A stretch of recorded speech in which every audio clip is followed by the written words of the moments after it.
La periodista Cristina Pérez dijo lo siguiente: es el principio del fin. La corte no tiene tiempos. Siempre llega una sentencia. Implica la condena efectiva a una expresidente por corrupción. Tendría que devolver 84.000 millones de pesos. Podría ir a la cárcel o domiciliaria.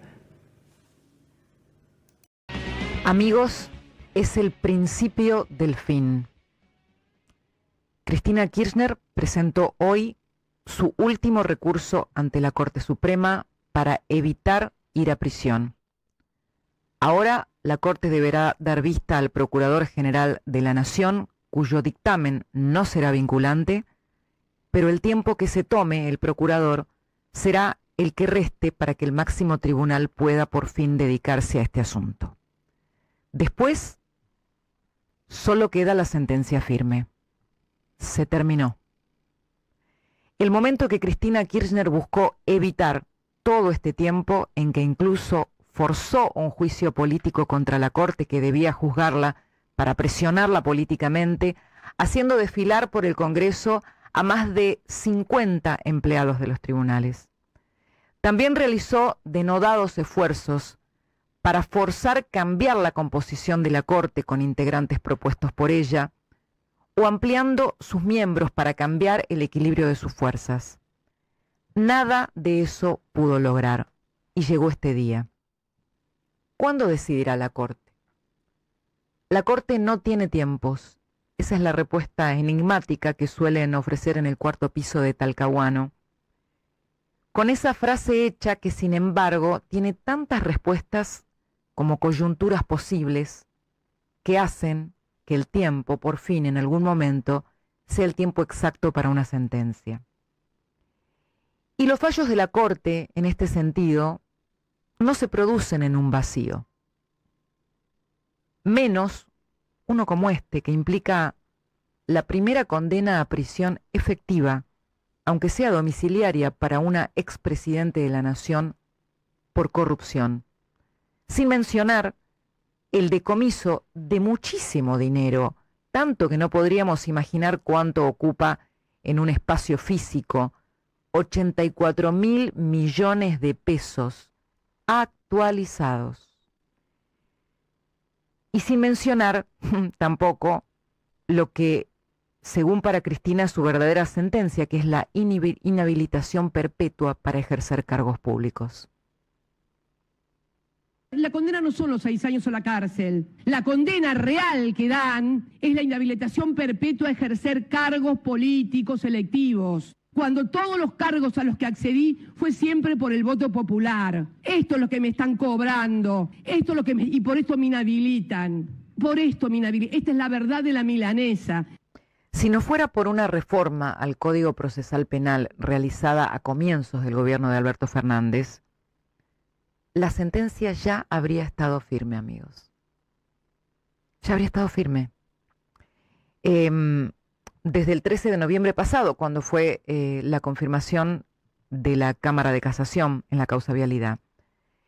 Pero fíjense qué hábil que fue Cristina para usar el poder como un instrumento de su defensa y de su impunidad. Que apenas comienza el gobierno de Alberto Fernández, esto era parte de la estrategia. Cuando urdió la estrategia para entronizar por Twitter a aquel presidente, su principal objetivo era lograr impunidad. Pero la verdad, yo creo que Cristina nunca pensó que iba a depender de ese artículo, el 375 del nuevo código, para no ir a prisión. Ella creyó que nunca iba a llegar ese momento, pero llegó. Ese artículo que llevó la ejecución de la pena hasta el último recurso, es decir, a cuando la sentencia quedara firme en la Corte Suprema de Justicia. Porque acá hay algo muy importante. La sentencia que pesa sobre Cristina ya es definitiva. Lo que no tiene es la firmeza de la Corte, pero ya es definitiva. ¿Por qué no pueden ejecutar la pena? Por este artículo. Siempre hay que recordar eso. Y a pesar, fíjense ustedes, de que esta misma Corte resolvió ya numerosos recursos de la defensa de Cristina, que no son recursos de cuestiones de fondo, ahora viene la cuestión de fondo, pero ya rechazó numerosas demandas de la defensa. Entonces, el panorama que se presenta es muy complejo. Hay nulas chances de que la Corte revierta la sentencia. Ese es el tema. Como dijo el ex juez del máximo tribunal, Juan Carlos Maqueda, hace poquito lo entrevistamos en nuestro programa, Cristina nunca creyó que la justicia iba a avanzar contra sus causas.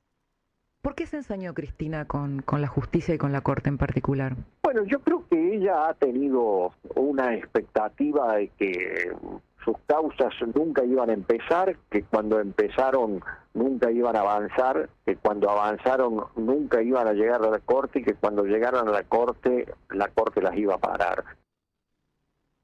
Pero todo llega, todo llega.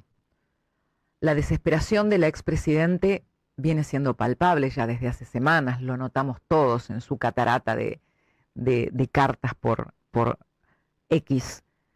El rechazo de su recurso por parte de la Cámara de Casación fue un cataclismo que no vino solo encima, porque ocurrió el mismo día en que los Estados Unidos le impiden ingresar a ese país a ella como a sus hijos, y aunque ese fuera un trámite de larga data que venían llevando adelante congresistas republicanos, ella lo quiso vincular a un pedido a Trump realizado por parte de Milei, que en estos días, por primera vez, conectó lo que llamó planes de desestabilización en su contra con la inexorable pena de prisión que puede recaer sobre la expresidenta.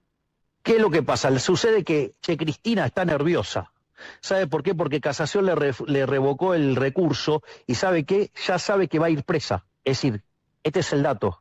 La señora Cristina Fernández de Kirchner sabe que va a ir presa. Consecuentemente, está haciendo lo que se llama, en teoría de los juegos, quemar las naves. Si la Corte no decide antes del cierre de listas de candidatos el próximo 17 de agosto, es probable que Cristina se presente como candidata porque realmente necesita fueros. Los necesita. Todo indica que le esperaría un largo derrotero de ser así, similar al de Carlos Menem. Pero a diferencia del riojano, que no solo tejió políticamente una trama de lealtades, sino también que tuvo una estrategia judicial, y no solo política, es decir, de salir a refutar políticamente lo que le pasa, me refiero a la idea del lawfare, que es la que plantea Cristina, la expresidente llega a esta instancia con la tormenta perfecta para su poder en declive dentro del PJ. Porque no es solo la justicia. La otra tormenta perfecta es lo que le está pasando en el peronismo. La mochila de sus causas judiciales empezó a ser muy pesada para un peronismo que está buscando intentar reconciliarse con la sociedad después de la derrota. Y eso ya implica, por estas horas, el fin de la obediencia a Cristina, como venimos contando. Esta misma semana, un buen número de senadores la va a desobedecer el jueves de haber sesión en el Senado en su orden de no votar los pliegos del juez Ariel Lijo. Entonces, tiene esta desobediencia en el Senado. En su provincia, el gobernador y más de 40 intendentes buscan suspender las PASO y desdoblar las elecciones. Hoy salió a cruzarla uno de los hombres de mayor confianza de Kicillof al respecto de este tema. Esto la dejaría, si es candidata, jugando sin la movilización de los aparatos, porque la elección de diputados nacionales quedaría desdoblada. Por lo tanto, quedaría más desprovista de ese movimiento de las bases del peronismo, eventualmente para sumar votos. Y a esto le tiene que sumar que la mayoría de los gobernadores del PJ apoyan a Milei, con excepción de un par, el gobernador de Formosa, Gildo Insfrán, y en algunos temas el gobernador de La Rioja, Quintela, no en todos, porque uno de los que desdobló el bloque es de La Rioja. Dicho esto, este quiebre en el PJ es tan profundo. Fíjense, cuando uno es débil, quiera o no lo muestra. Y Cristina en estas cosas es una persona muy predecible. Hasta ella salió a cruzarlos. Fíjense. También tenemos que mirar un poquito en casa cómo andamos, ¿no? O sea, no solamente mirar a otras fuerzas políticas. Sería deshonesto intelectualmente no decir que, por ejemplo, en la Cámara de Diputados, si los diputados peronistas de la provincia de Catamarca, si los diputados peronistas de Tucumán, si los diputados peronistas que fueron con Sergio Massa en la boleta en Misiones, si los diputados peronistas de Salta hubieran votado junto al peronismo y las otras fuerzas políticas, este cheque en blanco no existiría. El enojo de Cristina, y luego si ustedes quieren, vamos a repasar lo que dijo cada gobernador peronista en estos días, el de Salta, el de Tucumán, el de Catamarca, dijeron, nosotros no podemos no ayudar a gobernar a un presidente al que lo eligió la gente. ¿Por qué le vamos a hacer caso a Cristina que quiere directamente bloquearle la gobernabilidad? Si nos caemos nosotros, si el país se cae, nos caemos nosotros también, porque estamos todos dentro del país.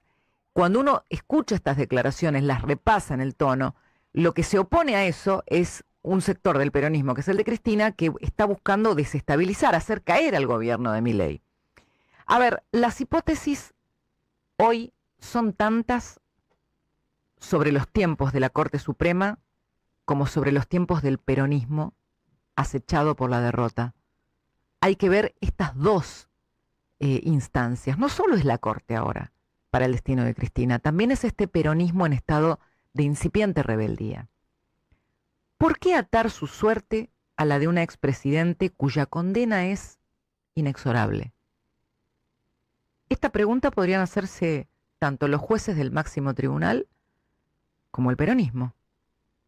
¿Por qué atar su suerte a una persona que indefectiblemente ya tiene de alguna manera una condena casi segura en un futuro más o menos inmediato? Porque además al peronismo hay algo que ella no puede darles, que es precisamente futuro. Entonces todos los que tienen que tomar decisiones las van a tomar en función de lo que saben que va a ocurrir, y saben que va a ocurrir tarde o temprano la condena. Como si la sentencia comenzara a tener efectos anteriores al día en que se afirme. La presidencia del PJ se prueba entonces como una cáscara vacía, una vez más, que apenas le aporta a la señora Kirchner un cargo algo decoroso, pero con poca influencia. Las intervenciones de sedes provinciales que ya hizo tienen poco poder de daño a esta altura. El cuarto menguante de Cristina afecta directamente a la cámpora y especialmente a su hijo Máximo, que llegó donde llegó por ser el heredero de sus padres y no por sus propios méritos. Esto es así. Esto es así. Lo que más le preocupa a Cristina es que pueda correr Máximo Kirchner su misma suerte judicial y sin el placebo de la domiciliaria que tiene ella por ser mayor de 70 años. La caída en desgracia propia, piensa ella, aceleraría todos los otros juicios orales pendientes. Cuadernos, que comienza este año, pacto con Irán, Otesur Los Sauces, donde su hijo está muy complicado. Aunque para estos dos últimos procesos orales no hay fecha, quien especulará con los tiempos políticos, ¿no? Si ella está fuera de la política, piensa Cristina, son los jueces, que no tienen motivos casi para tener simpatía por ella. Eso también tiene que ver con la ansiedad de Cristina para dar por terminado el gobierno de Milei. Sus posteos catástrofe en la red X proclaman una crisis terminal del gobierno libertario, casi como proyección de su falta de tiempo. Porque si las cosas le van mal a él, ella al menos recupera el poder de que tengan miedo que el kirchnerismo vuelva al gobierno. Pero los trucos de Cristina, ya son todos conocidos, ya son todos repetidos, y más allá de las enrevesadas cuestiones procesales y su amenaza de recurrir a tribunales internacionales, lo que parece crujir en este tiempo de cambio son todos esos viejos privilegios de lo que parecía intocable. Fíjense, amigos, hasta hace un tiempo parecía un mandamiento bíblico. Uno le preguntaba a cualquiera en la política y contestaba que no, que era imposible que un expresidente fuera preso. Eso ya no pasa. Eso ya no está pasando. Es un tiempo de muchos cambios.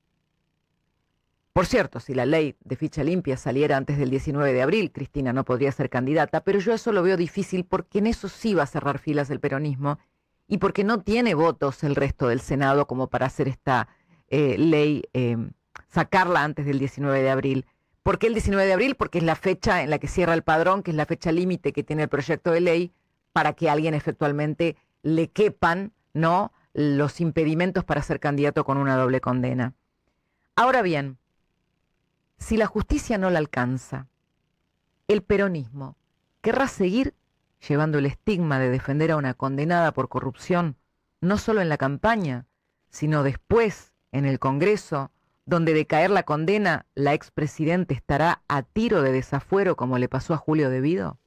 Van a votar los dictámenes de la Comisión de Asuntos Constitucionales por los que se resuelve dar curso al desafuero del diputado nacional por la provincia de Buenos Aires, Julio Miguel De Vido. 176 votos fueron afirmativos, no hubo negativos y hubo una abstención. Resulta afirmativo, se harán las comunicaciones correspondientes. Y tenía poder el kirchnerismo cuando desaforaron a De Vido. Ahora no. Ahora no. Porque no solo será la candidatura, sino poder competir en medio de demandas por inhabilidad moral y luego asumir en medio de más demandas por inhabilidad moral por ser una corrupta sentada en una banca y así por siempre y para siempre, como si esa banca, que debería implicar el honor de estar en el Parlamento, fuera o una guarida para no ir a la cárcel o una especie de cárcel. Porque es la única opción que le queda a Cristina, la banca o la prisión domiciliaria. ¿Cuántos querrán quedar atados a ese final agónico del poder? O recordarán, digo yo, algún día, por fin, ¿no? Porque uno dice, che, esta gente, ¿en qué país vive, no? ¿Recordarán lo que está en juego en este reino del revés de tanta impunidad? Como dijo el fiscal Diego Luciani en el memorable alegato de la causa Vialidad, algún día deberán darse cuenta de que es corrupción o justicia. Señores jueces, este es el momento. ¿Es corrupción o justicia? Insisto, ¿es corrupción o justicia? Y ustedes tienen la decisión. Saber lo que decís y cómo lo decís. Cristina sin vueltas. Si te gusta el contenido de mi canal, te invito a que te suscribas.